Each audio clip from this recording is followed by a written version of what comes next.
Hello സുഹൃത്തുക്കളെ, എല്ലാവർക്കും നമസ്കാരം. നമ്മുടെ ജീവിതത്തിൽ നമ്മൾ ഒരുപാട് കാര്യങ്ങൾ മറ്റുള്ളവരുമായി പങ്കുവെക്കാറുണ്ട്. സന്തോഷമായാലും സങ്കടമായാലും മറ്റുള്ളവരോട് പറയുന്നത് മനസ്സിനൊരു ആശ്വാസമാണ്. എന്നാൽ നാം അറിയാതെ പോകുന്നൊരു കാര്യമുണ്ട്. നമ്മുടെ ജീവിതത്തിലെ ചില കാര്യങ്ങൾ രഹസ്യമായി വെക്കുന്നതാണ് നമ്മുടെ വളർച്ചയ്ക്കും സമാധാനത്തിനും എപ്പോഴും നല്ലത്. ഇന്നത്തെ വീഡിയോയിൽ നിങ്ങൾ ആരോടും പങ്കുവെക്കാൻ പാടില്ലാത്ത പ്രധാന 3 കാര്യങ്ങളെ കുറിച്ചാണ് സംസാരിക്കുന്നത്. വീഡിയോ മുഴുവനായി കാണുക. ഇഷ്ടപ്പെട്ട സബ്സ്ക്രൈബ് ചെയ്യാൻ മറക്കരുത്. ആദ്യത്തെ കാര്യം നിങ്ങളുടെ ലക്ഷ്യങ്ങളും ഭാവി പദ്ധതികളുമാണ്.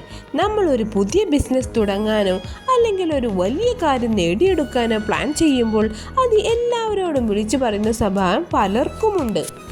എന്നാൽ പഠനങ്ങൾ പറയുന്നത് ലക്ഷ്യങ്ങൾ പുറത്തു പറയുമ്പോൾ അത് നേടിയെടുത്തത് പോലുള്ള ഒരു ഫേക്ക് സാറ്റിസ്ഫാക്ഷൻ നമ്മുടെ തലച്ചോറിന് ലഭിക്കുമെന്നാണ്. ഇത് ആ കാര്യത്തിന് വേണ്ടി കഠിനാധ്വാനം ചെയ്യാനുള്ള നമ്മുടെ ആവേശം കുറയ്ക്കും. അതുകൊണ്ട് നിങ്ങളുടെ വിജയം ലോകത്തെ അറിയിക്കുക, നിങ്ങളുടെ പ്ലാനുകളല്ല. രണ്ടാമത്തെ കാര്യമാണ് കുടുംബത്തിനുള്ളിലെ പ്രശ്നങ്ങൾ. എല്ലാ കുടുംബത്തിലും ചെറിയ പിണക്കങ്ങളും വഴക്കുകളും സ്വാഭാവികമാണ്.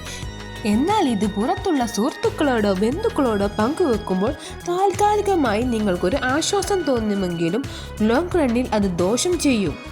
മാത്രമല്ല, മറ്റുള്ളവർക്ക് നിങ്ങളുടെ കുടുംബത്തെ വില കുറച്ച് കാണാനും നിങ്ങളുടെ സ്വകാര്യതയിൽ ഇടപെടാനും ഇതിന് അവസരം നൽകും. വീടിനുള്ളിലെ പ്രശ്നങ്ങൾ വീടിനുള്ളിൽ തന്നെ പരിഹരിക്കാൻ ശ്രമിക്കുക. മൂന്നാമത്തെ കാര്യം നിങ്ങളുടെ വരുമാനവും സമ്പാദ്യവുമാണ്.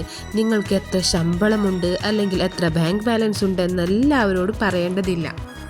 നിങ്ങൾക്ക് ഒരുപാട് പണമുണ്ടെന്ന് പറഞ്ഞാൽ അത് മറ്റുള്ളവരിൽ അസൂയ ഉണ്ടാക്കാം, അല്ലെങ്കിൽ അനാവശ്യമായി പണം കടം ചോദിച്ചു വരാൻ ആളുകൾക്ക് കാരണമാവും. നേരെ മറിച്ച് പണമില്ലെന്ന് പറഞ്ഞാൽ നിങ്ങളെ വില കുറച്ച് കാണാനും സാധ്യതയുണ്ട്. അതുകൊണ്ട് സാമ്പത്തിക കാര്യങ്ങൾ എപ്പോഴും സ്വകാര്യമായി വെക്കാൻ ശ്രമിക്കുക.